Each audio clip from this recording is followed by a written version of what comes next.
Welcome to the Dog Liaison podcast. I'm your host, Jenna. And listen, I know that a lot of dog training culture tells you you're just some clueless dog owner, bound to make stupid mistakes. But not here, my friend. Welcome to your new safe haven. I believe only you can be the expert in understanding your dog's behavior and their needs. So put on your super guardian cape and step into your destined role to be the very best friend and best support system your dog has ever had. Let's get into it.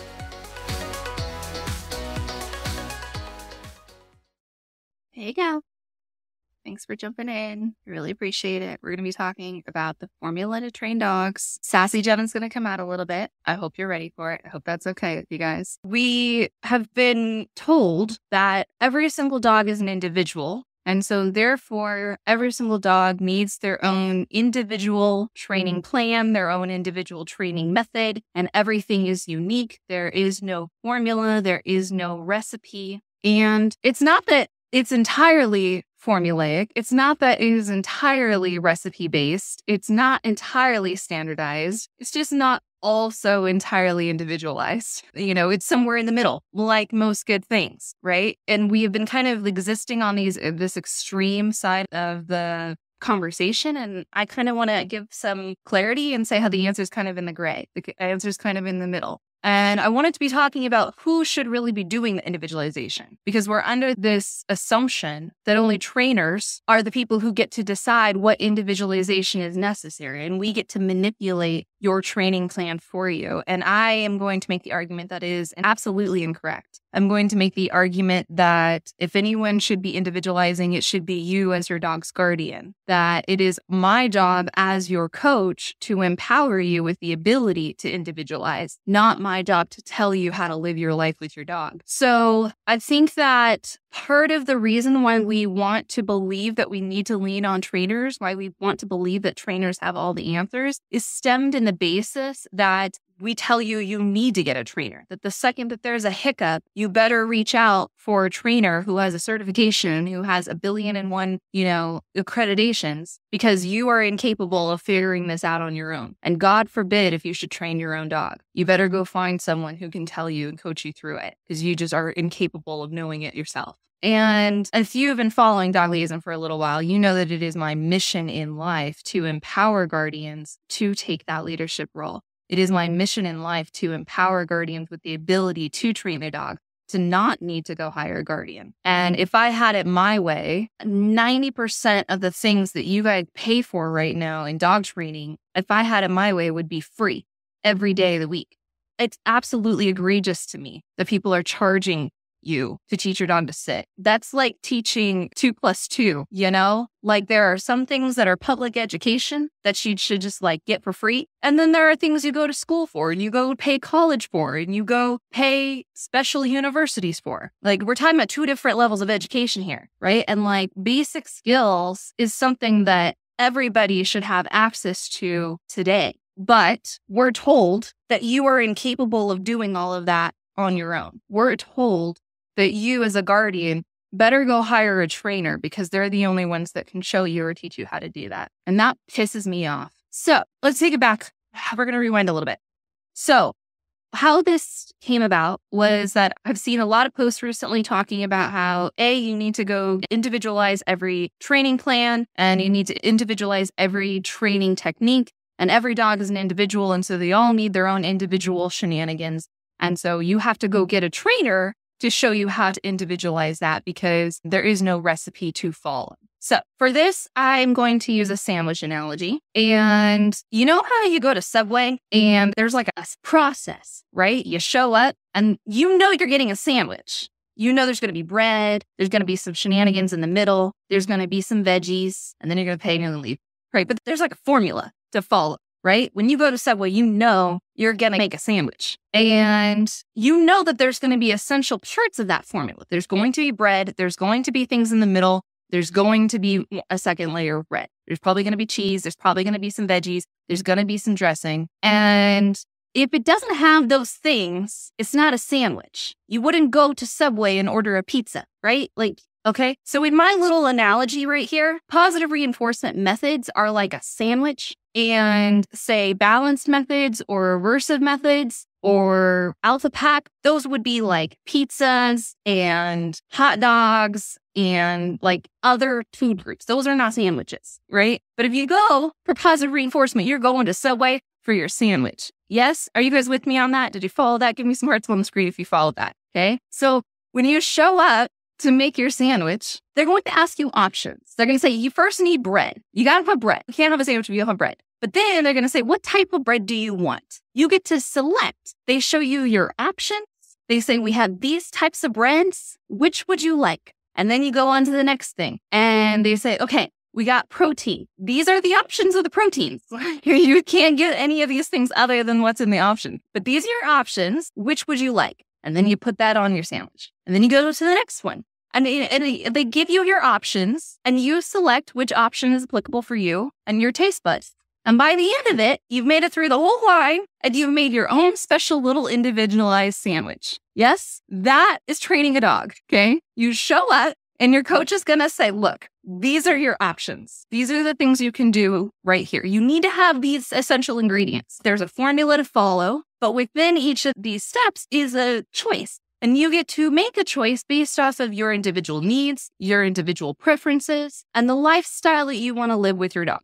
That is training a dog. And it is, in my opinion, to the guardian's detriment when we imply that we are working off of a formula, that we just manifest a new concept every single time we show up for a new dog. You bring a dog to me and I'm like, let's see what we're doing today. Let's just see what feels right? And it's like, if we were individualizing and working off of nothing and manifesting a brand new training technique, a brand new everything for every single dog, that would actually be far less reliable. There's no proof in that. We're winging it. Every day we wake up, we're just winging it. We're just like, let's just see how we can train a dog today.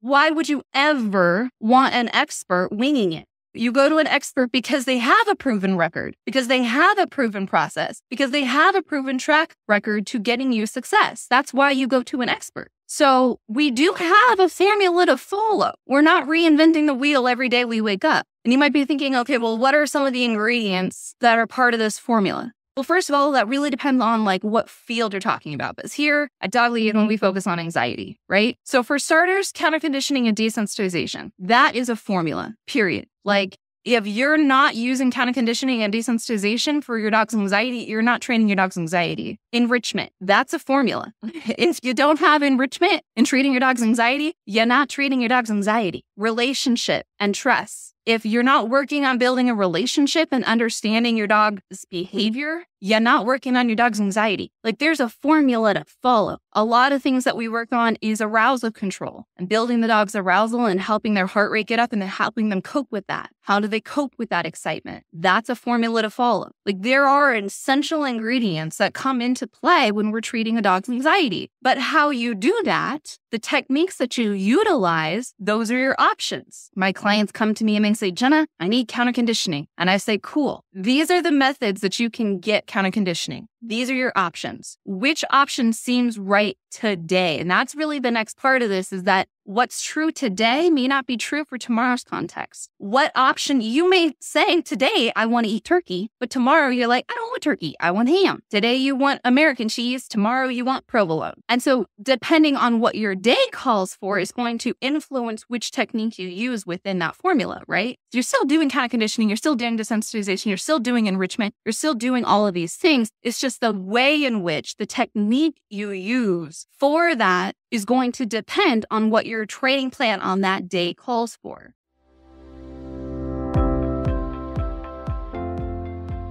Hey, Dog Guardian, I'm jumping in here to let you know that we are now enrolling new guardians and their dogs into our Recover Rover membership. Recover Rover is a monthly subscription where you get access to our big library of content, including prey drive, reactivity, aggression, resource guarding, separation anxiety, and other phobias. Plus, you get coaching support directly from me and Team Dog Liaison. Plus, you get into our exclusive Recover Rover community where you can build relationships with guardians going through the exact same recovery journey as you and your dog. So if that sounds like something you might be interested in, you can go to getacalmdog.com or check the description box. We have linked all of the necessary information in there for you. And now back to the episode. And this kind of leads me into the third argument, which is that I'm not the one to be telling you what you're supposed to be doing that day. If you go to Subway, are they going to say, today you're eating chicken and tomorrow you're eating turkey? Today you're going to have lettuce on your sandwich. You don't get a choice. I don't care what you say you want. This is the sandwich I'm making for you. Go eat it. No, that's not how eating a sandwich works at Subway, right? You come to me and my job is to show you all of the options. My job is to show you what technique work. My job is to make sure that you have memorized those techniques and when they are applicable and you know how to confidently use them. And you may come to me and you say, Jenna, I've tried this technique and it's just not working for me and my dog. And I say, that's okay. Because to me, that's kind of like saying, Jenna, I don't like Swiss cheese. You don't have to like Swiss cheese. That's why we got 15 other options on the menu, right? So if you come to me and you say, Jenna, I've tried Swiss cheese. I tried this technique and it's not working for me and my dog. So that's cool. Go eat something else. That's fine, right? And so many times we think that it's the trainer's job to like be telling you what you're supposed to be doing. And I'm a firm believer that that is absolutely unequivocally untrue. It is not my job to be telling my clients what technique to do on what day. It is my job to make sure that my clients can select in an educated way which is necessary for them in a given moment. They are given a context, they are given a situation, and they need to decide which situation, which technique is applicable for this moment. Good. I'm glad that I'm seeing some hearts pop up. I'm seeing the happy faces. I'm seeing this is enlightening. This is what I'm going for. Good. And so this really comes into play with how we view guardians, in my opinion. Like, I think at the root of this argument, at the root of you need to individualize everything and there is no recipe, at the root of that argument is a subliminal message to our guardians saying that they are incapable of making decisions for their dog, that they cannot afford to show up to the coach and make decisions for themselves, that they have to rely on the person to tell them what they're supposed to be doing, when they're supposed to do it, and how they're supposed to do it. That is what that subliminal message tells people. And I hate that. I hate that. It's so unfair because you are fully capable. And like, even with, we see these messages that are like, when we generalize dog training techniques, we imply that they're super easy, and that hurts our dog trainer egos because we've paid a lot of money and we have invested a lot of energy in perfecting our craft, right? And that's true. Like, I don't want to discount that. I have spent a lot of time and effort and money at perfecting what I do. All of that is true, but part of my perfection is making sure that I have a way to easily communicate that to guardians so that they don't have to work as hard as I did. It should be our mission in life to generalize this information. It should be our mission in life to make this information easily applicable so that guardians don't have to work as hard as me to get it and to understand. Not that, oh, well, it was so hard for me and I've worked so diligently and invested so much money at perfecting my craft. And so that means that no one else can do it because otherwise they would have to, I want them to invest all of that same energy and time and money for them to do it. Because otherwise it's unfair to me that I've worked so hard at it. Like, what does that mean? No. Like, you have to live with this individual. Can you imagine if we use that same principle with kids? Can you imagine if we use that same principle with humans where we said that when you're raising a kid, you have no choice but to go hire a child psychologist expert because you are incapable of learning that information and applying it yourself? Like, that would never work. Like, I'm not discounting child psychologists, but part of their role is to generalize information so that people that are not child psychologists can apply it with their relationship with their kids. That's my job as a dog trainer, is to generalize this information so that as hard as I work to understand it, I am making it easier and more applicable for you as the guardian. I know I'm getting fueled. I know I'm getting passionate, but this is something that bothers me. And there's a reason why I don't have I have one program, and it is for dog anxiety. I don't do basic skills. I don't do puppies. I don't do all this. And that's for a number of reasons. But one mainly is that most of this stuff stuff that are put in those programs, I personally believe should be free. Like one of the main reasons you can't, like even my clients come to me and when they first enroll, they're often like, well, are we going to learn come? Are we going to learn sit? Are we going to learn down? I'm like, I'll point you to my free YouTube tutorials showing you how to do that. Sure. But no, you're not paying me for that information. That information should be free. It would be unethical for me to charge you for that. We're not going to be doing that. But I will point you in the direction of my free YouTube tutorials. That's like easy to understand. It's hard enough to get timing. That's exactly true. I love that because they were saying how it's my job to make the easy information and that information easily interpreted. But the hardest part should be getting the timing right and actually doing it, not understanding the concept. That's absolutely true. I agree with that. So next time that you see an individualized training plan,